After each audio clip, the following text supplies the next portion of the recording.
Good morning, students. I am Dr. Loni Lokwani, Associate Professor in Chemistry, Government College, Kota. Topic of today's lecture is alkanes. तो BSc part first के लिए आज हम alkanes start करते हैं. Alkanes में हम टॉपिक लेंगे आज नोमेनक्लेचर. अब एल्केन्स क्या होते हैं? जैसे कि आप जानते हैं कि एल्केन्स कैसे बनते हैं. Combination of carbon and hydrogen. Hydrogen and carbon के कॉम्बिनेशन से जो बनते हैं उन्हें हाइड्रोकार्बन्स कहा जाता है. अब इसको डिवाइड कर सकते हैं हम दो तरह से. इनको डिवाइड किया जा सकता है, saturated hydrocarbons and unsaturated hydrocarbons. अब सैचुरेटेड हाइड्रोकार्बन्स जो है जिसमें कि कार्बन की चारों वैलेंसी सेटिस्फाई होती है, तो इन्हें ही जो है एल्केन्स बोला जाता है. तो आपका ये फर्स्ट जो ये चैप्टर है ये एल्केन्स है, और इन्हें हम पैराफिन्स भी कहते हैं.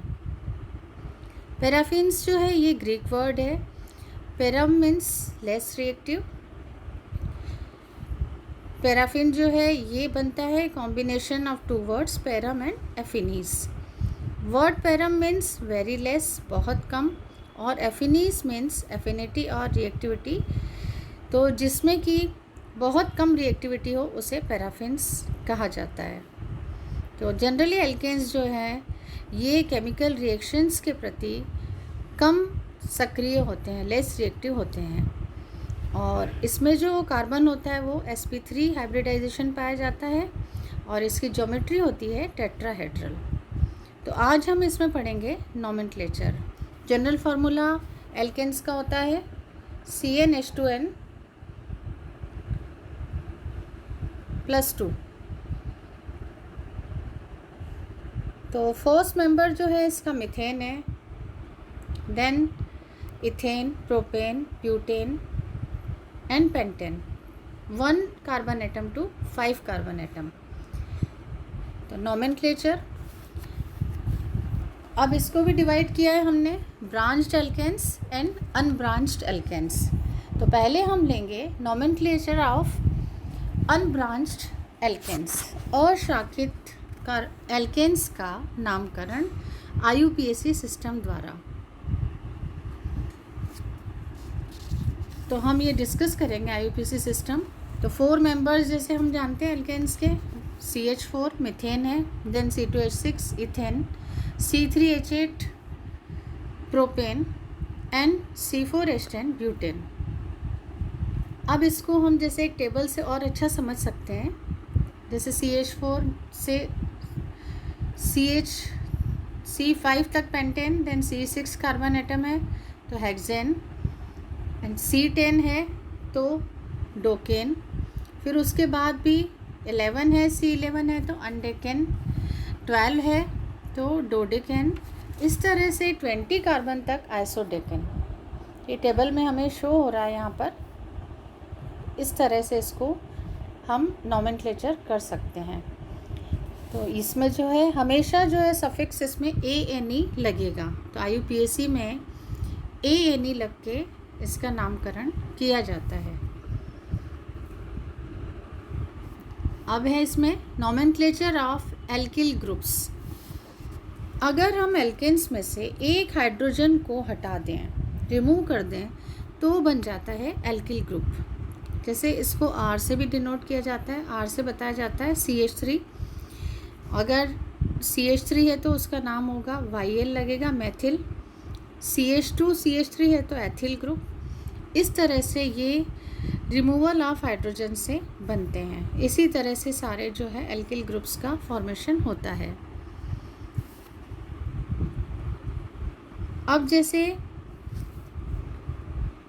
हाइड्रोजन एटम को रिमूव किया जाए एल्केन्स से जिसमें कि 2 से ज़्यादा कार्बन एटम प्रेजेंट हैं, तो इसमें क्या होगा, एक से ज़्यादा एल्किल ग्रुप्स जो है बनेंगे. जैसे इसे एग्जांपल दिख रहा है CH3 CH2 CH2. तो ये एक चेन है, नॉर्मल लॉन्गर चेन है, तो इसे बोला जाएगा नॉर्मल प्रोपिल, क्योंकि प्रोपेन से एक हाइड्रोजन रिमूव हुआ है तो नॉर्मल प्रोपीन. अब अगर हाइड्रोजन को रिप्लेस करके दूसरा ग्रुप बनेगा CH3 CH CH3, तो वो हो जाएगा आइसोप्रोपिल। ऐसे ही अगर हम 4 कार्बन का देखें ब्यूटेन में, तो अगर CH2 CH2 CH2 CH3 है तो नॉर्मल ब्यूटील लॉन्गर चेन है। और अगर जैसे ये सेकेंड स्ट्रक्चर है CH3 CH CH2 CH3, तो यहाँ सेकेंडरी कार्बन है ये वाला, तो ये कहलाएगा सेकेंडरी ब्यूटील। देन CH3 CH इस वाले स्ट्रक्चर में CH2 CH3। अब ये 3 तरफ से जो है कार्बन 3 कार्बन से जुड़ा हुआ है, तो ये कहलाएगा आइसोब्यूटील। और CH3 CH3 CH3C है तो ये कहलाएगा टर्शरी ब्यूटील। तो इस तरह से हम जो है इनका नॉमेनक्लेचर कर सकते हैं। अब CH3 CH CH3 ग्रुप जो है इसे आइसो बोला गया है, तो प्रीफिक्स लगाया गया आइसो। अब 6 कार्बन जो होते हैं जिनमें कि एल्किल ग्रुप अगर पाया जाता है, जैसे CH3 CH यहाँ एग्जांपल दिया है CH3 CH2 CH2 CH2, तो इसे भी हम बोल सकते हैं आइसोहेक्सिल। आइसोहेक्सिल इसका नाम होगा। और स्ट्रक्चर इसका हम CH3 C CH3 CH3 and CH2, अगर ये इस तरह का स्ट्रक्चर है तो इसे बोला जाएगा नियोहेक्सिल। जैसे यहाँ टर्शरी ब्यूटिल था, ये चारों तरफ से 4 कार्बन एटम से 1 कार्बन एटम जो है सराउंडेड है, तो इसका नाम हो जाएगा नियोहेक्सिल, नियो स्ट्रक्चर कहलाएगा। अब नियो जो ग्रुप है वो हमेशा जो है मोर देन 5 कार्बन जो है अगर प्रेजेंट है तो उसमें ही इसका यूज़ होता है, जैसे नियोपेंटिल नियोहेक्सिल इस तरह से। अब नेक्स्ट है nomenclature of branch chain alkanes, शाखित एल्केन्स का नामकरण। अब इसके कुछ रूल्स है, नियम है, पहले हम वो जानेंगे। First is selection of longest chain. जो भी हमें एल्केन दिया गया है उसमें जो सबसे लंबी चेन होगी उसको हम पहले कंसिडर करेंगे।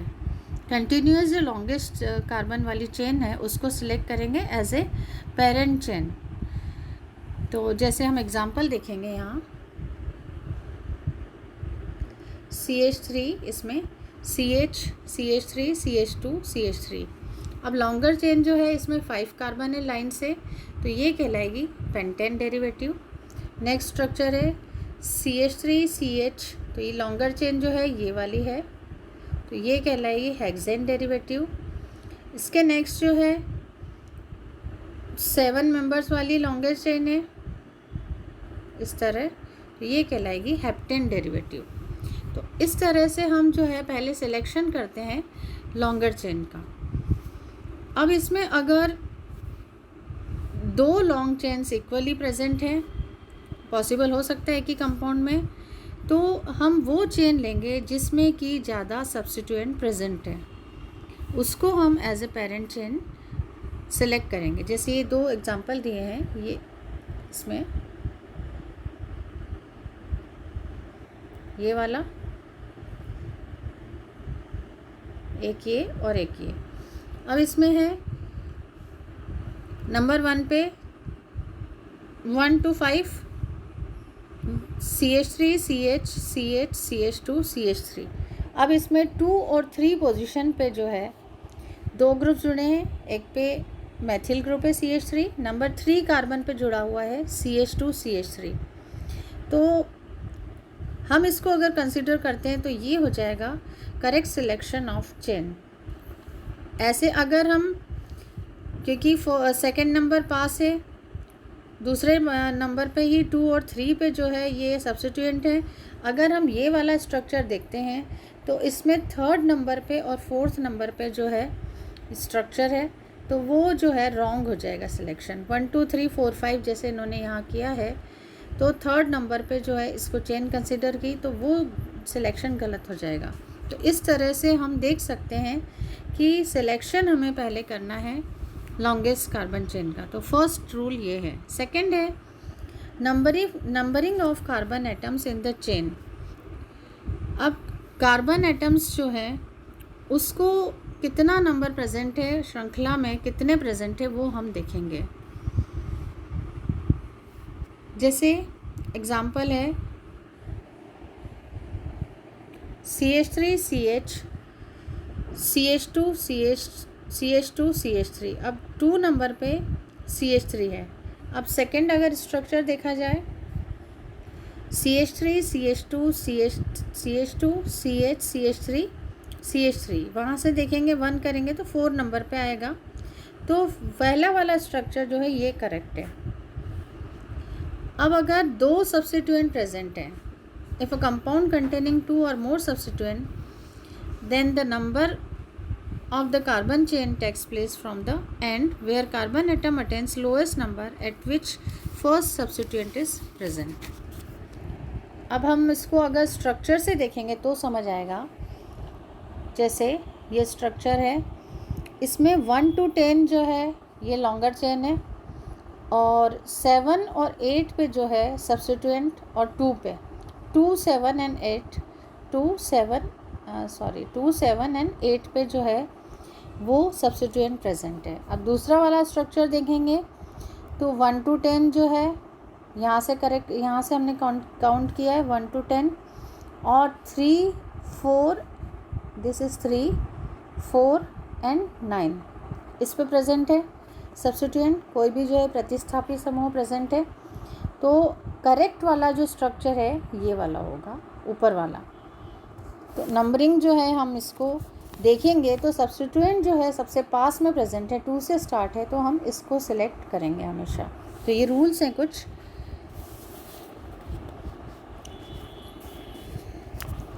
Next is if more than 2 substituents are present in a chain, then 2 substituted groups are present at equal positions in a chain from both ends, then numbering will start from the end where next substituent is present at lower number। ये structure से हमें example से ही समझ आ रहा है। Correct position जो है इसमें, जैसे ये एग्जाम्पल हैं 2, ऊपर वाला एग्जाम्पल है, इसमें करेक्ट पोजीशन है एक में 257 और एक में है हमारी 247। तो करेक्ट पोजीशन हो जाएगी 247 न कि 257। तो इस तरह से नंबरिंग करके भी हमें देखना पड़ेगा कि कौन सा स्ट्रक्चर सही है, उसी हिसाब से उसका IUPAC में नोमेनक्लेचर डिसाइड होगा। अब इसके बाद नेक्स्ट है, अब सिलेक्टेड जो लॉन्गर चेन है उसमें अगर डिफरेंट एल्किल सब्स्टिट्यूएंट प्रेजेंट है तो नंबरिंग कैसे करेंगे, मतलब अलग अलग। अभी एक ये सेम थे, अगर डिफरेंट हैं तो हम नंबरिंग स्टार्ट करेंगे जहाँ से कि सब्स्टिट्यूएंट का जो है लोअर नंबर होगा अकॉर्डिंग टू अल्फ़ाबेटिकल ऑर्डर।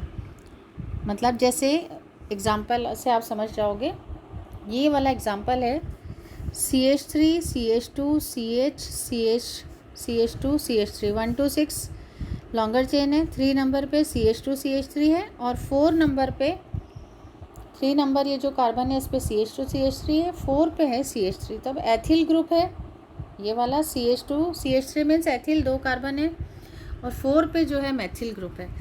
अब अल्फ़ाबेट से देखा जाए तो E पहले आता है M से, तो इसलिए इनका जो नाम हम करेंगे वो नंबरिंग इस तरह से होगी। 1 यहाँ से स्टार्ट करेंगे क्योंकि 3 नंबर पे ये इसको 3 कार्बन मानेंगे क्योंकि एथिल पहले आएगा, न कि इसमें क्या हो रहा है 4 नंबर पे एथिल आ रहा है। तो करेक्ट वाला जो स्ट्रक्चर है ये वाला होगा। अब इसमें भी अगर सब्स्टिट्यूएंट फिर से डिवाइडेड है ब्रांच में, जैसे ये वाला एग्जांपल है, तो उसमें भी इसी तरह से हम जो है इसका ऑर्डर देखेंगे। जैसे यहाँ बताया गया है, नंबरिंग करिए यहाँ से, तो इस तरह से हम कर सकते हैं कि किस तरह का प्रेजेंट है स्ट्रक्चर, और उसी हिसाब से हम उसका नोमेनक्लेचर करेंगे। तो ये कुछ रूल्स हैं ब्रांच्ड और अनब्रांच्ड जो है एल्केन्स के लिए, नोमेनक्लेचर के लिए। अब इसमें जो है एल्केन्स या हाइड्रोकार्बन्स में सैचुरेटेड हाइड्रोकार्बन्स हैं। इसमें 4 तरह के कार्बन एटम पाए जाते हैं, primary, secondary, tertiary and quaternary. Primary carbon क्या होता है? ऐसा कार्बन परमाणु जो कि एक कार्बन परमाणु से बॉन्डेड हो, एक कार्बन परमाणु से बंधित हो, तो उसको 1 डिग्री भी बोला जाता है या प्राइमरी भी बोला जाता है। अब सेकेंडरी वो होगा जब एक कार्बन एटम से 2 कार्बन एटम्स जो है सराउंडिंग में बॉन्डेड हो, तो उसे सेकेंडरी बोला जाता है और डिनोटेड बाय 2 डिग्री या secondary. Tertiary carbon atom means the carbon atom जो है 3 कार्बन एटम से सराउंडिंग में बॉन्डेड हो, तो उसे टर्शरी कार्बन एटम बोला जाता है या 3 डिग्री कार्बन एटम बोला जाता है। क्वाटरनरी कार्बन एटम मीन्स एक कार्बन एटम जो है 4 कार्बन एटम से घिरा हुआ हो, बॉन्डेड हो, तो उसे बोला जाता है क्वाटरनरी कार्बन एटम्स। जैसे यहाँ स्ट्रक्चर है, इसमें हम अच्छे से समझ सकते हैं, या ये वाला स्ट्रक्चर है, 1 ये हो जाएगा, एक कार्बन से जुड़ा है 1 डिग्री।